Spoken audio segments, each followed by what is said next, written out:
History lesson, kids. When Michael Keaton put on his Batman suit, this was how he felt.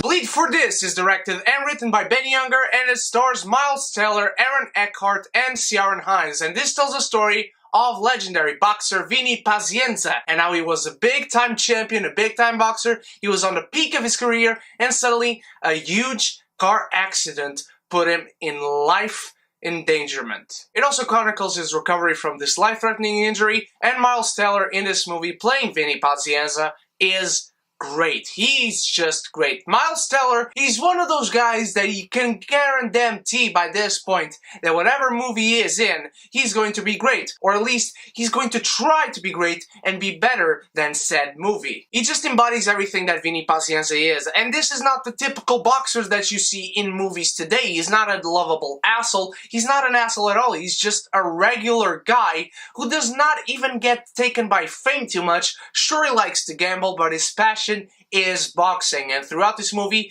you see that at every single second, in every single shot. From being on the peak of his career to go down that road of having a life-threatening injury that he may not even walk ever again, Miles Teller does an impressive job of portraying this tortured man as he is handling this life of misery because he feels nothing. He has nothing going on in his life, nothing that motivates him, nothing that really makes him cling to life. If you have ever been on a situation like this, where your back or your neck, your spine has ever been endangered, you will feel for this man. As someone who has been in kind of the same situation, you will feel for this guy because Miles Teller does an impressive job at showing off how a man in this situation who is able to do nothing and does not want to cling to this life and it feels like torture, he does a great job at portraying it. But the real show stealer in this movie is Aaron Eckhart as Kevin Rooney, his trainer,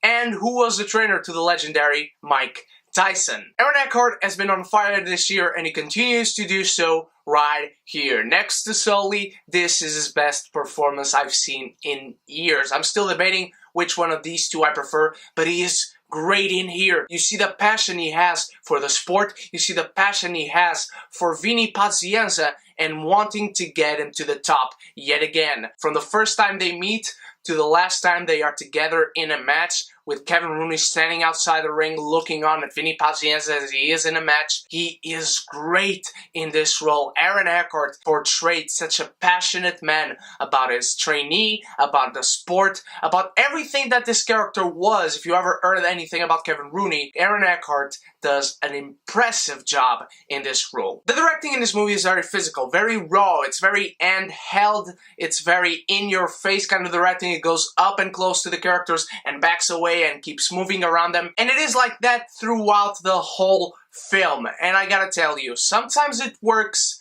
In some situations I wish he could have used a different type of camera shot, because there are very calm moments in this movie, from when Vinny gets in his accident and when he's just there lying in his bed at home.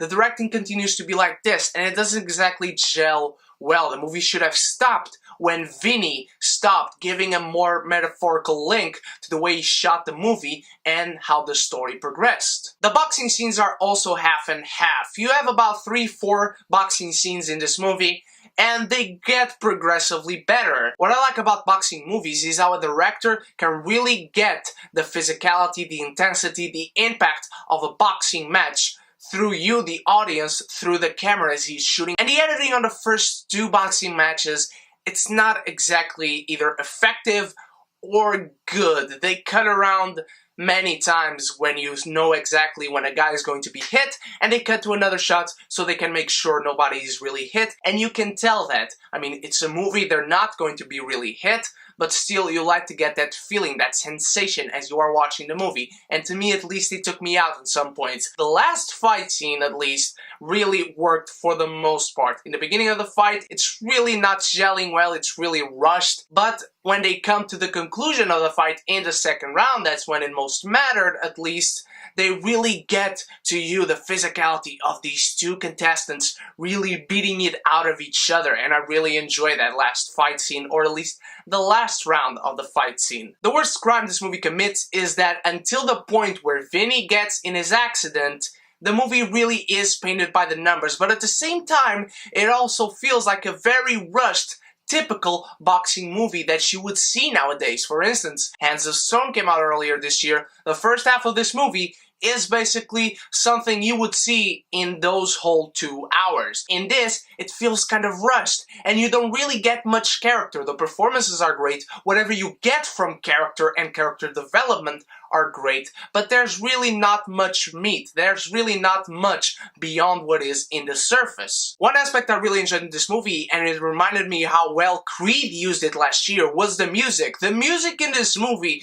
is really used well to integrate with how the characters are feeling and what the characters are doing at certain points, and I really enjoyed the gelling and the editing around of how the music flowed into the narrative. The relationship between Aaron Eckhart and Miles Teller is great. These guys have a fascination with each other, and if you go into reading about Kevin Rooney and Vinny Pazienza, these guys were really tight. They were really friends, and you were able to tell that through the performances and through the several situations you see them in together throughout this movie. And there are moments in this movie where characters are in a boxing match and you have Vinny's father looking on very worried. Those shots should have all been close-ups. You have many wide shots of Vinny's father amongst the crowd. He should have been close-ups, because there's really not much going on. He's not like paralyzed in his seat with everybody standing up, cheering or booing or anything. Everybody's looking onto the match just like he is, and you have these wide shots that don't really matter because no one else of interest is around him. Those are only extras for the film. It should have really been a close-up on Vinny's father, seeing him suffering as he was watching his son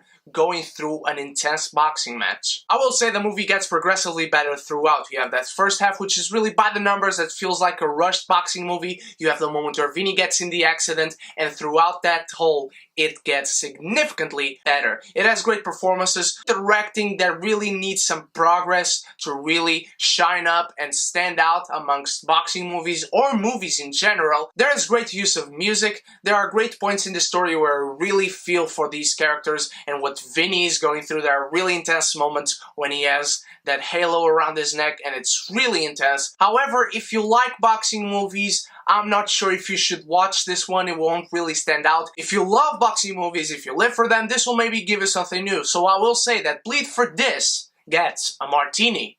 It is a good time, anytime. What did you think of Bleed for This, my beautiful geekies? Let me know what is your favorite boxing movie ever in the comments below. And don't forget to start leaving your questions for the hashtag Silence Q&A in the comments below, and I will certainly answer all the questions you sent me. You will participate in a giveaway, and you can ask me anything you want about anything you want. Don't forget to like this video and share with your beautiful friends, and tell them to come join the beautiful geeky community where we can be geeky united. Thank you so much for watching. You guys are the freaking best, my beautiful geekies. We're almost at the end of the year. My last movies of 2016 will be seen on 2017. I apologize for that. I just want to get as many movies this year as I can. On the 5th of January, I will bring you my top 10 best movies of 2016. And of course, until then, stay beautiful, stay geeky, shit!